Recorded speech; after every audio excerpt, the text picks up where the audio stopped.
Evening News with Lucrezia Millarini.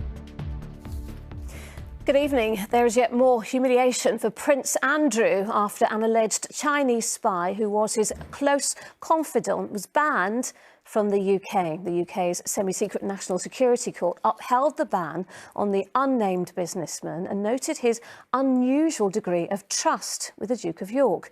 The court heard the man was invited to the Prince's birthday party and was authorised to act on Andrew's behalf when dealing with potential investors inside China. Well, a former security minister called the saga extremely embarrassing for the Prince. Here's our royal editor, Chris Shipp. Next tonight, a couple have been jailed over the murder of a toddler who was found dead in her pushchair. The body of 2-year-old Isabella Wheeldon was found at a temporary housing unit in Ipswich. It's thought she had died 4 days earlier, and her mother and mother's partner had continued to wheel her around in her buggy. And a warning that this report from Martha Fairley has details you may find upsetting.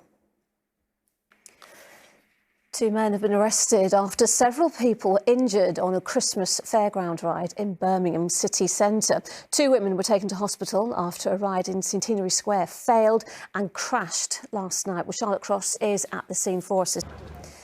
A man has been charged after a lorry came off a motorway and crashed onto a railway line.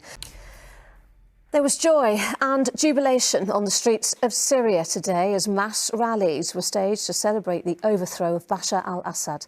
The country's new leader urged people to take part in what's been called Victory Day. In Syria's capital, Damascus, thousands of people descended on its oldest mosque to participate in the first Friday prayers since the Assad regime was toppled. Our correspondent John Ray saw scenes of celebration.